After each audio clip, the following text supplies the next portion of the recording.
हमारे साथ हैं श्री राजपूत करणी सेना के राष्ट्रीय अध्यक्ष प्रताप सिंह कालवी, जिनसे बात करेंगे कि आए दिन सर विधानसभा के अंदर जिस तरीके से समाज को लेकर टिप्पणियां की जा रही है, कविताओं पर बातें हो रही है, बजट पेश किया जाता है मगर बजट पर कोई बात नहीं करता कि कितने बजट को किस जगह पर खर्च करना है या कहां पर क्या कार्य करना है। क्या कहेंगे इन चीजों को लेकर? कह रहा हूँ भारत को आज़ाद हुए आज 75 साल से ऊपर हो गए कि राजपूत को गालियाँ देते हुए अभी तक इनका पेट नहीं भरा है। तो कैसे पेट भरे वो हमको भी बता दो तो हम भी एक बार में इलाज कर दें। कहीं रोड पे आए हैं कि घर पे आए हैं कि कहाँ आए हैं, कैसे उठा पटक नहीं करें, तो क्या भाषा समझ में आ रही वो हमको भी बता दो तो हम भी पेट भर के एक बार आपका भैया आपको भी संतुष्ट कर दें। तो लेकिन दुर्भाग्यपूर्ण की बात यह है कि ऐसा कोई नेता नहीं है जो बिना राजपूत को गाली दिए हुए विधानसभा और लोकसभा पहुंच जाए। आप देखेंगे लोकसभा में भी कविताएं चली ठाकुर पे हुए थे, यहाँ पे राज्य की प्रगति की बात नहीं हो रही और आप गाली दे रहे हैं राजपूतों को उनके किले और गढ़ों पे, जो 90% हमारे पास है ही नहीं, सरकार के पास है और उनकी भी दुर्गति बहुत ज़्यादा हो रही है। या तो हमको वापस दे दो, और हमसे लिए क्यों भाई? हमसे लिए हैं तो सार संभाल सरकार का है। और ठाकुर किले हमने बनाए, गढ़ किले बनाए तो सिर्फ राजपूत जाति के लिए अन्य हमने नहीं बनाए। ये हमने जितने भी 36 कौम थी, जितने भी मनुष्य थे, जितने भी जातियां थी, उनकी सुरक्षा के पहले के लिए हमने बनाए। हम हमारा सर उनको बचाने के लिए कटाते थे, गाय को बचाने के लिए कटाते थे, ना कि राजपूत को और अपने खुद के परिवार को। राजपूतों का इतिहास की बात करें तो राजस्थान की संस्कृति और कला की बात करते हैं तो राजपूतों का इतिहास एक पुराना इतिहास रहा है। वीरों की भूमि रही है राजस्थान, और राजस्थान की मरुभूमि के अंदर जो ऐतिहासिक किले हैं वो पुराने जो राजा महाराजाओं के कहे जाते हैं, उनको आज देखने के लिए पर्यटन आता है।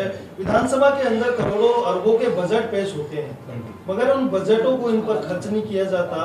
वो बजट आखिरकार जाता क्या है और क्यों इन किलों को आज भी मुर्दा घर बनाया हुआ है? नहीं, वो इसीलिए बनाया गया है क्योंकि जो राजपूत का गौरव का जो इतिहास है, जो इस सनातन धर्म को बचाने की जो परिकाष्ठा है, जो इस केसरिया ध्वज जो आज भाजपा यूज करती है, उसकी जो केसरिया ध्वज की जो पराकाष्ठा है वो राजपूत है। जो देशभक्ति है वो राजपूत है। जो आज भी हमारा गालियां हमको इसीलिए खाने को मिल रही है कि 36 कौम को इस राजपूत का इतिहास नहीं बताया गया। इनसे इनको दूर कैसे करा जाए, ये जो जातीय नेता हैं ये काम कर रहे हैं कि राजपूत से इनका विश्वास हटा दो और इनको बलात्कारी बताओ और इनको बताओ कि राष्ट्र का जो उग्रवादी हैं, जो राष्ट्र का चीरहरण किया है वो इन राजपूतों ने।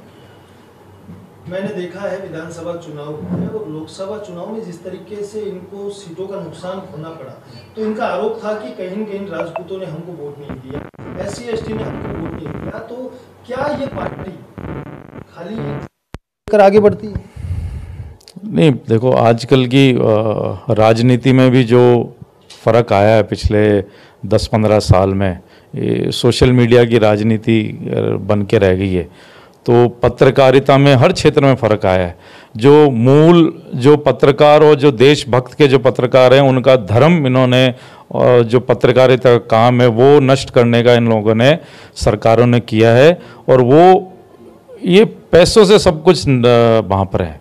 जो आपका प्रिंट मीडिया है उसको ख़त्म करके सोशल मीडिया के हमारे हिसाब से चले, उसी हिसाब से इन्होंने जो ये पिछले इलेक्शन में अभी काम किया है इन्होंने कि भाई क्षत्रियों की जो स्वाभिमान की बात है, स्त्रियों की जो स्वाभिमान की बात है, उससे ऊपर इन्होंने पार्टी और अपने जो उम्मीदवार है उनको रखा है।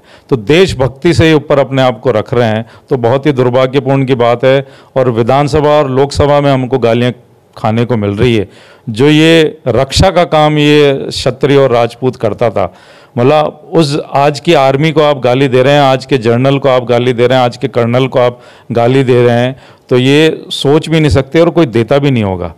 तो जो सनातन धर्म का जो रक्षा का जो आर्मी का काम करते हुए जो क्षत्रिय राजपूत करते हुए आया है, उसको गाली आज इतने सालों के बाद, राष्ट्र निर्माण में हमारा 1947 में क्या भागीदारी है, तो सरकार ये पूरा डाटा क्लियर करे कि गढ़ किलों से लेके कितनी ज़मीनें दिए, कितनी गोचर की ज़मीन दी, कितने हमने तालाब बनाए, कितने हर शहर में कितने हॉस्पिटल, यूनिवर्सिटी, शिक्षा का काम हमने किया है, कितनी स्त्रियों को बचाया, कितने गायों को हमने बचाया है, वो काम ये भाजपा हमसे फोटोकॉपी करके ही कर रही है।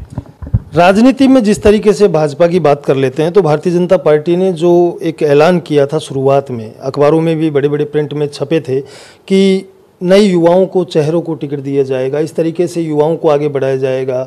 तो आप भी कहीं न कहीं राज संबंध से टिकट की दावेदारी कर रहे थे, बड़े वाले भाई साहब कर रहे थे।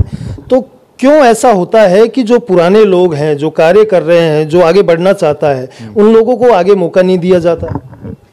आप देखिए कि जो भी अभी इस इलेक्शन में आप देखेंगे कि इनकी जो 240 सीटें आई है, उनमें से 125 तो जो कांग्रेस छोड़ के गए हैं उनकी है। जो पुराना इनका मूल कार्यकर्ता था, उनको बीजेपी के ऑफिस में ही नहीं घुसने दे रही है। उन कार्यकर्ताओं को दरकिनार कर दिया गया। राजस्थान में आप देखेंगे कि भाजपा का तो नारा ही नहीं लग रहा था, मोदी सरकार। मध्य प्रदेश में भी भाजपा की सरकार नहीं है, मोदी की सरकार है। तो ये इन्होंने छत्तीसगढ़, झारखंड, बिहार, सब जगह एक ही नारा है कि मोदी की सरकार है। तो भाजपा को जिन्होंने जो बनाया, सींचा है 20 साल 25 साल में, उसमें राजपूतों की भी भागीदारी है और पुराने उनके जो कार्यकर्ता हैं उनकी भी भागीदारी है। तो आप खुद ही बीजेपी को ही मिटा के एक नई सरकार, नया एक पार्टी बना रहे हैं, नया एक ब्रांड, नया एक नाम लेके आ रहे हैं। तो ये भी दुर्भाग्यपूर्ण की बात है। तो वो कार्यकर्ता कहाँ जाएगा, वो आदमी कहाँ जाएगा, वो पीढ़ियाँ कहाँ जाएगी जिन्होंने इस बीजेपी को सींचा है। श्री राजपूत करणी सेना लगातार कई वर्षों से जनता के हित में काम करती आई है और अपने निजी कार्य भी, निजी कहे कि समाज के प्रति भी काफ़ी अच्छा काम किया है। मगर अभी समाज की बात कर लेते हैं तो हर समाज को लेकर चलते हैं। हर समाज के अंदर एक बंटवारा होता जा रहा है और वो समाज बिखरता हुआ नजर आ रहा है। ऐसा ही श्री राजपूत करणी सेना के अलावा 3 करणी सेना राजस्थान में बन चुकी है। हाँ, तो आप देखो कि राजपूतों ने, करणी सेना ने गाली देने की और किसी का स्वाभिमान, किसी भी जाति को ठेस पहुंचाने की अगुवाई हमने कभी नहीं करी, पहल हमने कभी नहीं करी। हम तभी मैदान में उतरते हैं जब हमारा स्वाभिमान, इतिहास और हमारी गरिमा, हमारे महिला स्त्रियों को ठेस पहुंचती है। तब हम, चाहे वो कोई भी जाति का हो, गुजरों से हमारी कभी बैर नहीं थी। गुजर हमारी दाई माँ थी। दाई माँ का मतलब जैसे किसी की भी माँ हमारे जाति में, राजपूतों में नहीं रहती थी तो उसको पालन पोषण, उसको दूध पिलाने का काम वो गुजर की महिला करती थी। हम दाई माँ कहते थे उनको। तो रहा आप महाराणा प्रताप के परिवार में देखिए, बहुत सारे पन्ना दाई हो गए। तो हमारी जो 36 कौम के साथ जो हमारी एकता थी, उसका खंड खंड करने का काम इन पार्टियों ने, इन जातिवाद राजनेताओं ने किया है। और जो आप कह रहे हैं, जो करणी सेना में जो बिखराव हुआ है, तो ये बिखराव इसलिए हुआ कि आज अगर टाटा और अंबानी भी खुली छूट दे दें कि साहब हमारे ब्रांड को खुली छूट है, आज 1000 टाटा और 1000 रिलायंस कल ही बन जाए और 2-4 दिन ही लगे इसकी पूरी धूल मिट्टी करने में, दोनों ब्रांड की। आज जमशेद जी टाटा से लेकर रतन टाटा जी ने एक नाम बनाया, एक ब्रांड बनाया। अंबानी एक जाति का किसी को पता भी नहीं होगा, आज एक अंबानी एक नाम हुआ है, एक रिलायंस एक ब्रांड हुआ है। तो बहुत लोग कंफ्यूज हैं कि ये कालवी क्या है, कोई जाति है क्या है। तो कालवी हमारे गांव का नाम है। बहुत लोगों को बाद में पता लगा है कि ये गांव है। तो उस नाम को भी, एक छोटा सा गांव है, हमारे 400-500 वोटर हैं, उस नाम को पूरे देश में कराने के लिए कल्याण सिंह जी कालवी की भी पूरी उम्र लगी है। आज लोकेंद्र सिंह जी कालवी की पूरी उम्र लगी है। तो हमको 70-80 साल लगे हैं।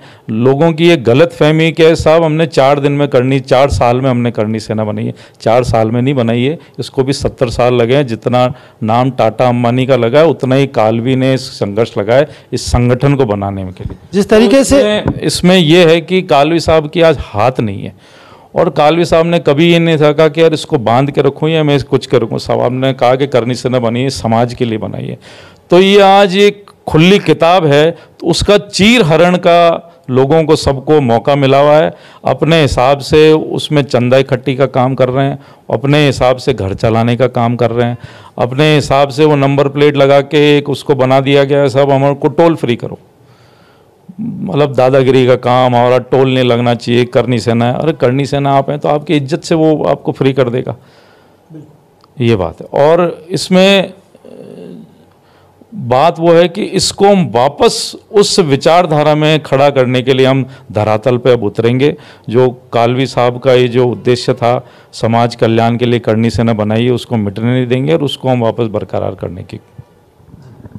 ये थे हमारे साथ प्रताप सिंह कालवी, जो कि श्री राजपूत करनी सेना के राष्ट्रीय अध्यक्ष है, जिनके द्वारा आज मीडिया से ये रूबरू भी हुए और इन्होंने बताया कि जिस तरीके से विधानसभाओं में जो नेता राजपूतों को लेकर या किसी भी समाज तथ्य को लेकर टिप्पणी करते नजर आ रहे हैं, उनको लेकर इन्होंने एक ऐलान किया है कि जिस तरीके से अगर ये नहीं माने तो हम पूरे राजस्थान और पूरे देश के राजपूत एकता में मिलकर हम इनके ऊपर कुछ कार्रवाई करेंगे, जिससे कि ये राजपूतों को लेकर ना कि कोई अभद्र टिप्पणी कर सके या फिर कहें कि ना कोई कविताएं बना सके।